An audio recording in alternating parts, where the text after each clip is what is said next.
தென்றலிலே மகிழ்ச்சியுடன் விண்ணதிலே பறக்கும் முந்தன் சேவர் கொடிய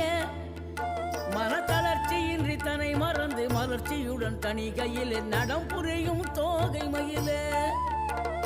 பன்னீரில் அபிஷேகம் நீரில் அலங்காரம் அதிரூபம் கொண்ட முருகன் நீ புரியாமல் அடியேனும் பிழை 100 செய்தாலும் பொறுத்தருளும் செல்வக்குமரன் பொய்யார மயிலேறும் காட்சி எழியாவும் ஒளி வீசும் தெய்வாம்சமே பொய்யான என் வாழ்க்கை புவி மீது நிலையாக அருள் செய்ய வர வேணுமே நீ அருள் செய்ய